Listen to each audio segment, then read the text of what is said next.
Passion Auto Rétro est une présentation de Garantie Track, Hagerty et Spécialité Hypertech.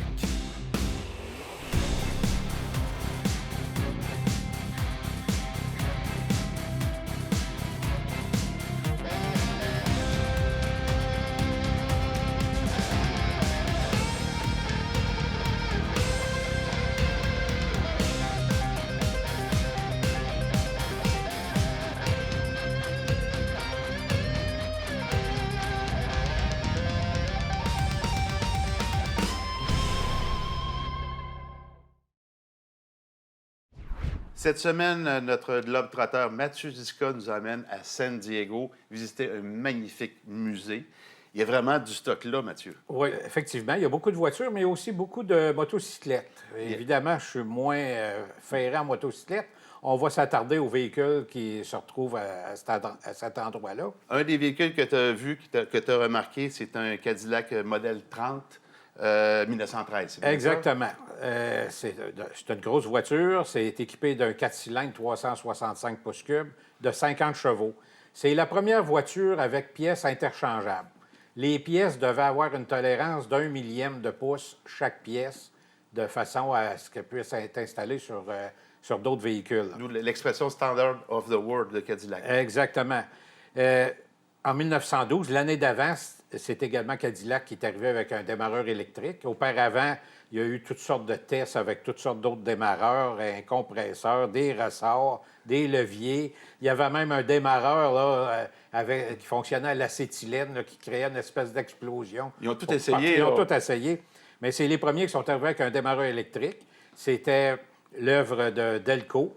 Alors, il y avait également une génératrice, puis il y avait des phares électriques, ce qui ne se retrouvait pas sur les autres voitures. C'est vraiment une innovation pour l'époque. C'est une innovation. D'ailleurs, les démarreurs électriques, 4 ans plus tard, tous les véhicules avaient un démarreur électrique, sauf la Ford Model T.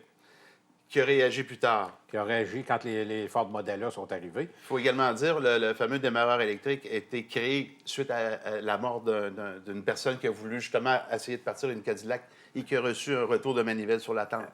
C'est ce qui a provoqué l'affaire. Exactement. C'était pas nécessairement facile à partir. Non. En 1914, Cadillac est arrivé avec le premier V8 de masse. Et puis, il y en a eu 12 708 de produites en 1913. C'est quand même beaucoup, hein? C'est beaucoup. Puis c'est un véhicule qui se vendait à 3 255 $. Donc, Cadillac est le premier à vraiment le produire à haute production. Ouais. Mais c'est Guillaume Bouton, je pense, qui avait créé le premier V8. Je me trompe Probablement, oui. Mais là, c'est ce qu'on dit. C'est le premier V8 de masse. C'est celui qui a été produit en grande quantité. La prochaine voiture, c'est un Mercedes-Benz 1938, le modèle 540K, spécial Roadster. C'est une voiture qui a été présentée au Salon de l'Auto à Paris en 1936. C'est un moteur 8 cylindres de 350 pouces cubes et de 115 chevaux. Il pouvait avoir 180 chevaux si on installait un compresseur Roots, un supercharger, comme on dit. Le prix de cette voiture-là, c'était 12 000 alors qu'un Cadillac, le prix varie entre 2 000 et 4 000 Là, on a du très, très haut de gamme. Là, c'est du haut de gamme. La voiture qui se retrouve là-bas, c'est une des 26 exemplaires qui ont été produites. Celle-là a été découverte au Colorado, par hasard. Puis c'est un véhicule qui a gagné plusieurs Best of Show. La vitesse maximale est à 110 000 à l'heure ou 170 km/h. Quand même appréciable en 38. Oui, puis fait à noter, Hermann Göring, là, un des bras droits d'Adolf Hitler, s'en était fait construire une parfaitement blindée, là, afin d'être sûr d'être bien protégé. Je l'aurais fait blinder à sa place aussi. Moi aussi. Après ça, on va poursuivre avec une Chevrolet 61. Oui, c'est pas un véhicule qui sort de l'ordinaire, sauf que c'est les options qui font qu'il est assez rare. C'est un SS avec un moteur 409. Il y a eu au-dessus de 491 000 Chevrolet Impala en 1961. C'est du stock, ça. Mais il y avait seulement 453 SS. Puis avec le 409, il y en a eu seulement 142. Et mon Dieu, la valeur de revente aujourd'hui, elle doit être appréciable. Oui, c'est une grosse valeur, puis c'est un véhicule qui, comme on dit, qui marchait dans le temps, là. Ça opérait. Ça opérait. On poursuit avec une Rolls-Royce 1949, une Silver Dawn.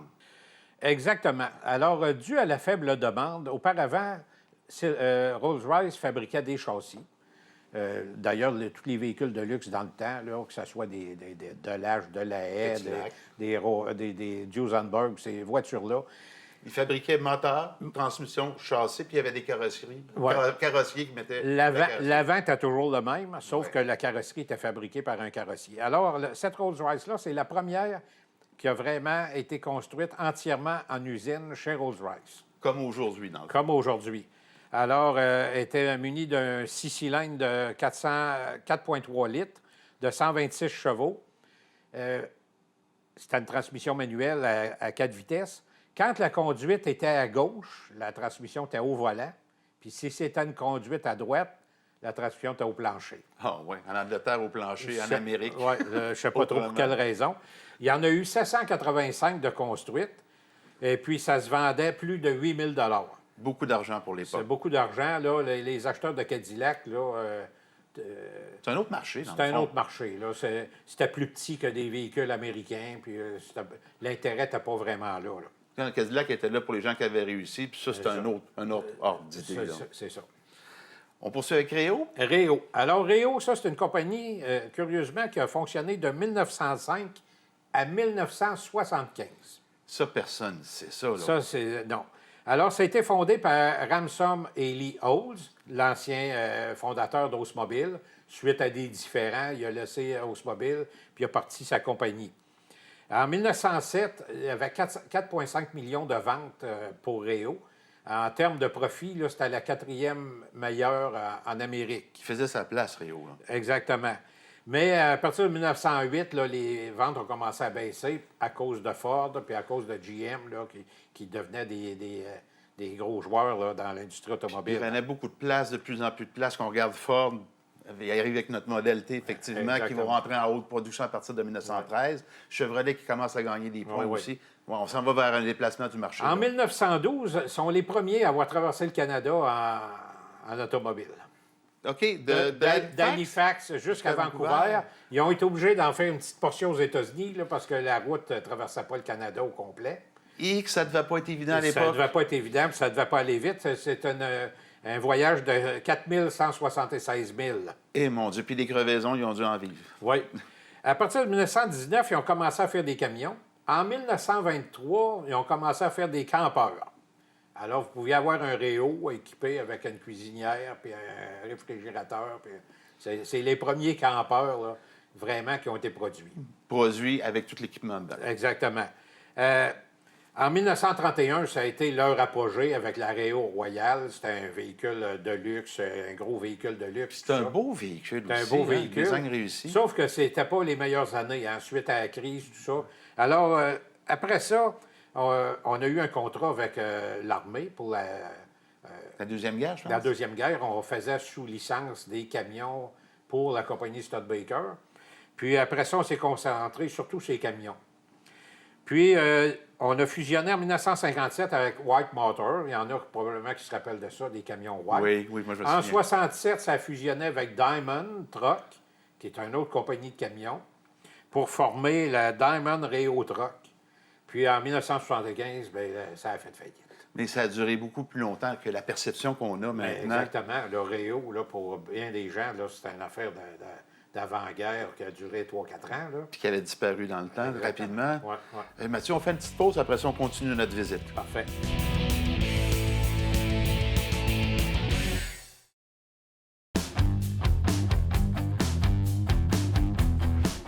Cette semaine à l'émission, on parle de nouveau d'assurance avec notre partenaire Hagerty.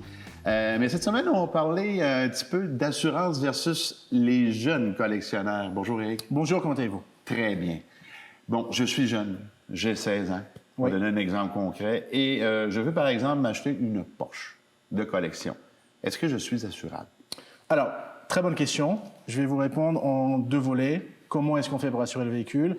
Et par la suite, bien évidemment, est-ce que les jeunes conducteurs sont assurables? Alors, la grande nouvelle que j'ai à vous annoncer, c'est que oui, nous assurons maintenant les jeunes conducteurs.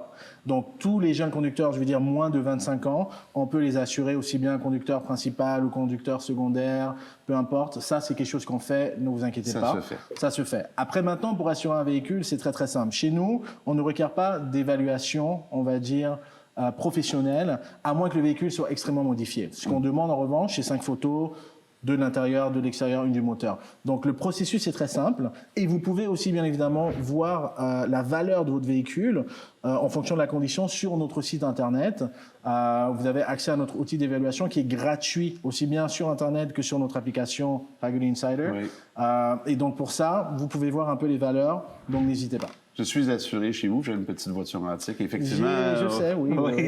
Effectivement, une très belle voiture, attention. Merci beaucoup, c'est très gentil. Et c'est très pratique, puis on peut s'amuser avec cet outil-là qui nous donne les valeurs. C'est vraiment intéressant. Puis on peut en même temps s'imprégner du marché. On le ressent très bien. Maintenant, on va parler des collectionneurs, parce qu'il y a quand même des grands collectionneurs, des petits collectionneurs. Ces gens-là, avec le camionneur, ça s'évalue. Est-ce qu'on évalue l'ensemble de la collection ou on évalue chacun des véhicules puis on additionne les primes? Comment ça fonctionne? Alors, comment ça fonctionne, Éric? C'est très simple. Pour répondre à votre question directe, est-ce qu'on assure véhicule par véhicule? Ça dépend, c'est du cas par cas. Okay. Je dirais oui et non, mais généralement, on va avec le volume, on va dire avec la valeur totale, on va dire, des véhicules. Donc, plus vous avez de véhicules, notamment, plus on vous donne de rabais, et moins ça va vous coûter cher. Donc, économie d'échelle. Économie d'échelle, exactement. Microéconomie, ça c'est clair.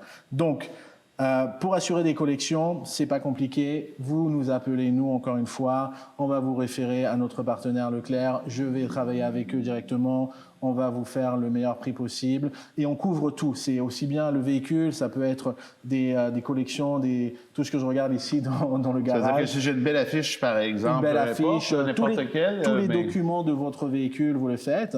Alors, pour donner... Jusqu'au document. Si j'ai un document très rare et qui est évalué à 500 $, une brochure, je suis assuré, c'est le brut. Tout à fait, tout à fait. Alors, je ne vais pas vous donner, par souci de privacy, les noms des collectionneurs qu'on assure au Québec, qui ont des collections de plus de 15 millions. Mais je peux vous donner, on va dire, chez Hagerty, à travers le monde, notre client numéro 2, c'est Jay Leno. Oui. C'est quand même, on peut se dire que si M. Jay Leno fait affaire avec vous, il doit être sécurisé parce que lui, il a toute une collection. Il a une très grosse collection estimée à plus de 160 millions de dollars. Et il écrit même dans notre magazine, notre Hagerty Magazine. C'est un rédacteur aussi pour nous. C'est un rédacteur aussi pour nous. Donc, c'est quelqu'un qui est, on va dire, un passionné. Alors, je peux vous citer les Jay Leno, les Jim Carrey, les Jerry Seinfeld. Tous ces gens-là qui sont des gros collectionneurs sont assurés avec nous. Et il y en a beaucoup au Canada, mais on ne les nomme pas présentement. Oui, non, je ne le ferai pas pour des raisons professionnelles. Exactement. Éric, je te remercie beaucoup. Merci à vous, Éric. Ce fut un plaisir. Ce segment vous a été présenté par Hagerty, assurance de voitures classiques.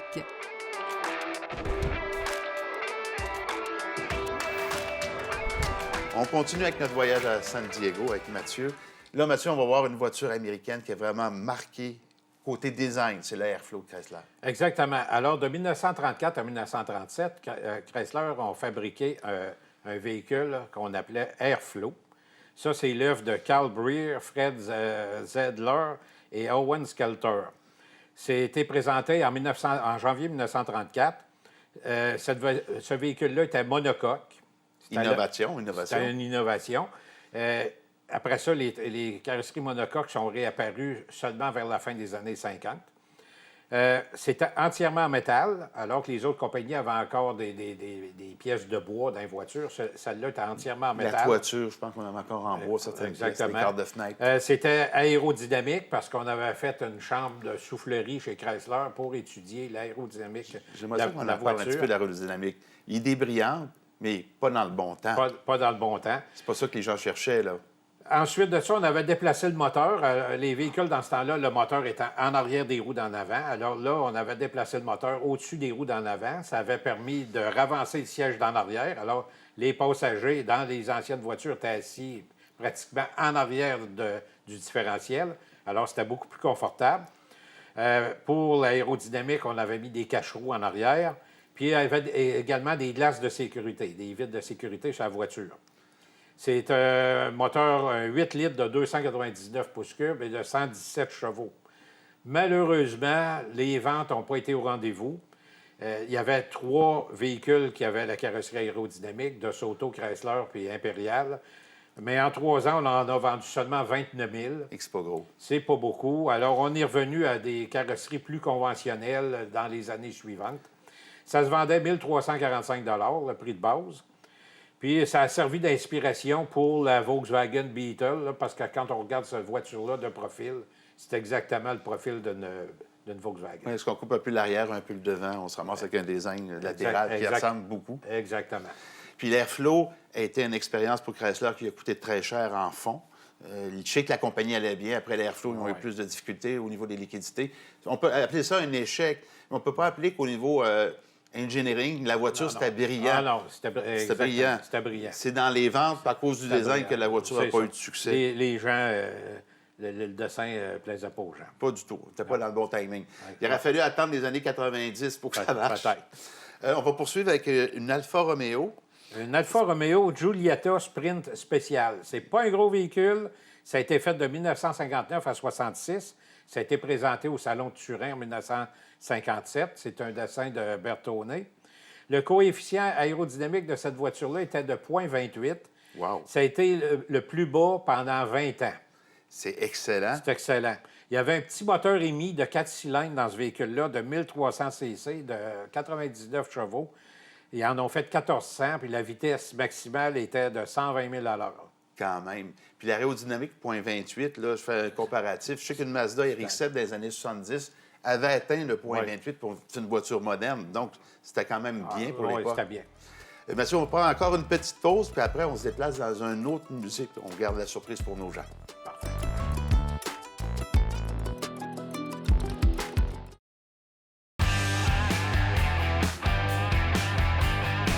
Avec Mathieu, mais on se déplace du côté de la Californie. On va visiter le musée Pearson.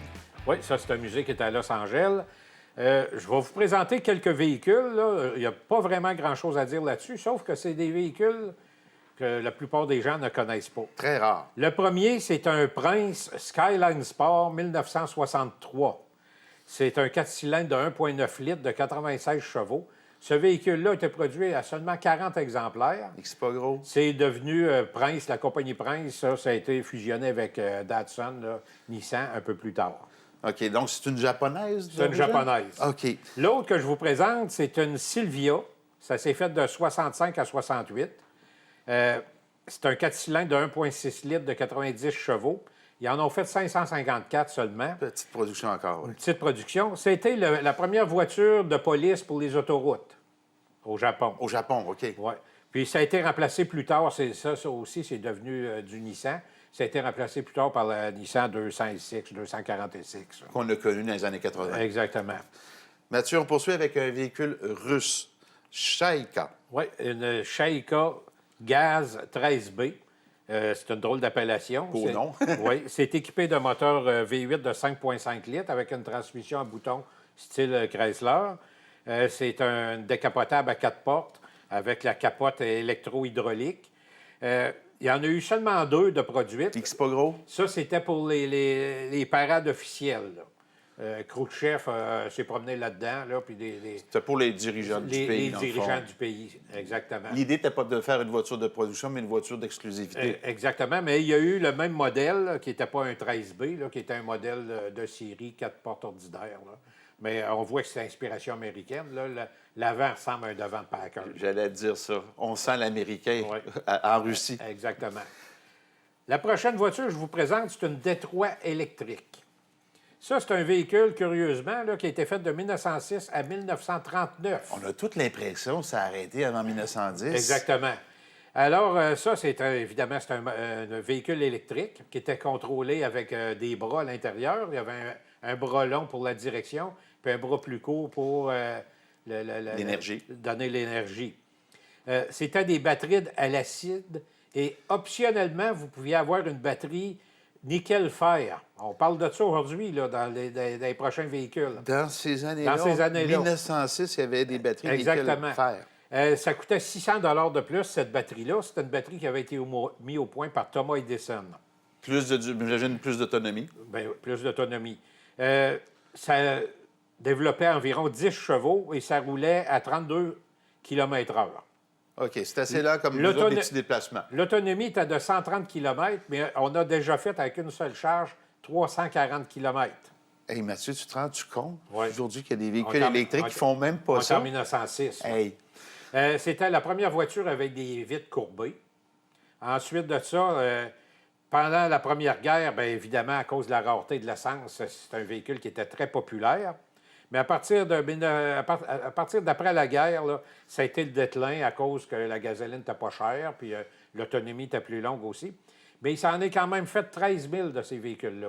Quand même. Puis, il y a eu des propriétaires connus, comme Edison en avait, Mme Eisenhower avait un Detroit électrique, Rockefeller en avait un, puis la femme de Henry Ford, Clara Ford, a même eu 3 Detroit électriques. Peut-être qu'après ça, Henry Ford a décidé de mettre un démarreur électrique sur son modèle T. Probablement. On ne sait pas. L'avantage, évidemment, c'était le démarrage. Oui. C'est que n'importe qui pouvait se servir de ça. Tu n'avais pas besoin d'être fort pour démarrer ça.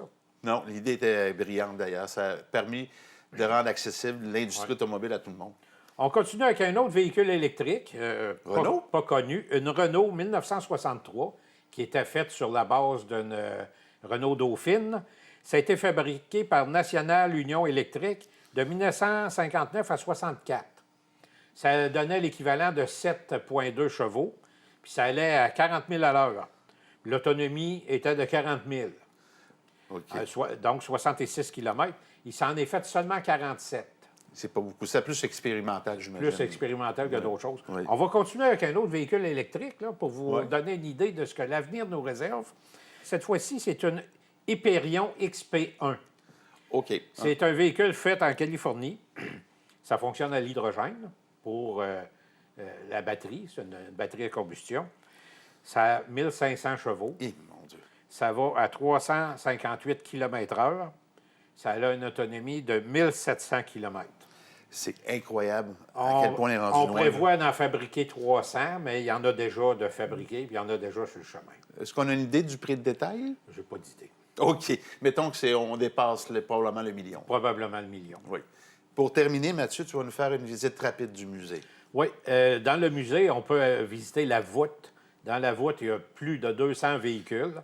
Et on peut voir des Cadillacs, des Buggy du début du siècle, une série de Ford, des Porsche Volkswagen, Nash Healey, Mercedes-Benz 300 SL, celle avec les portes qui lèvent, Kaiser Darren.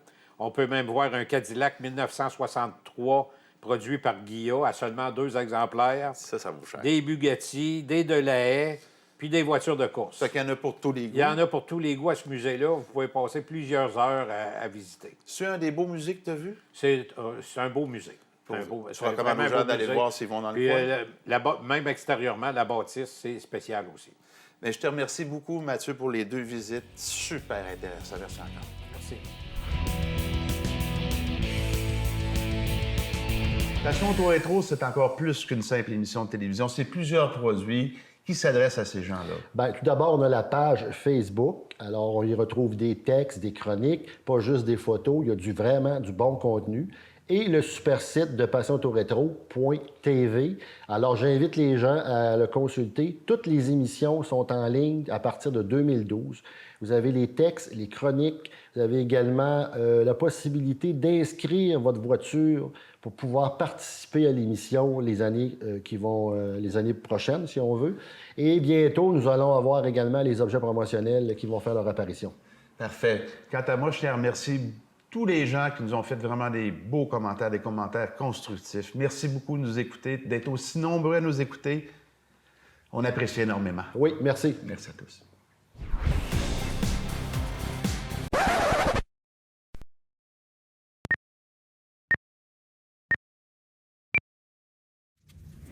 Montrer les secrets du plateau. Ouais, c'est ça. Hey, on t'aime, PA. Ben, lui, c'est Télésimo. Moi, c'est le tapageur. Cette semaine, dans le volet de Mario Lacroix, on va parler de l'histoire des essuie-glaces intermittents. Non, pas celle-là, on commence pas avec ça. On commence pas avec ça. Fait qu'on la suite la semaine prochaine.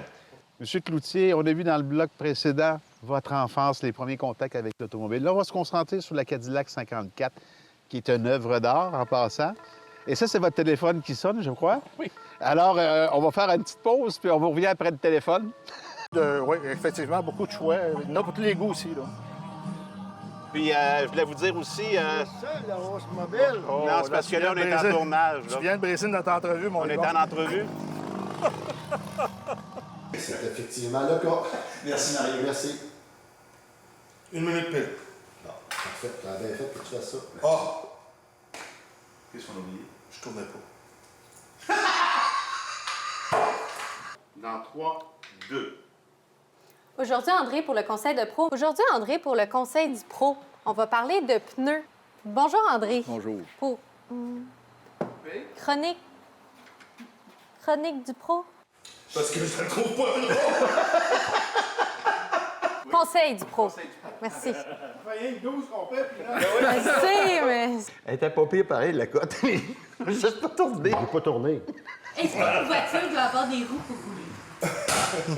En terminant, mais je voudrais dire que en exclusivité, je vais recommencer ça, là. En terminant, je voudrais que les gens sachent que... Voyons. On va essayer d'avoir la même énergie. On se réveille à 8 h le matin. C'est bon. Le coq vient de chanter. On repart ça, là. Dans 3, 2, 1, il est 7 h le matin. Il est 8 h le matin, on sort d'une douche frette, puis ça va bien. En terminant, Marc, j'aimerais informer les gens qui ont ici... voyons. Hey, j'ai tombé de la misère, tout d'un coup. Sors les dents... Attends un peu, je vais faire un tour de main. OK, on recommence, ça va marcher. Sors les dents, ça tourne. Hein? Bien, tu vas l'avoir parce que tu tournes pas. C'est toujours le même. Eh bien, c'est Éric Fortier. C'est Éric Fortier. Eh bien, c'est Éric Fortier. J'espère que vous avez apprécié. Et au nom de toute notre équipe, je vous souhaite une très bonne semaine. Et je vous donne un rendez-vous la semaine prochaine pour une autre émission Passion Auto Rétro. Passion Auto Rétro vous a été présenté par V8 Passion et Hagerty.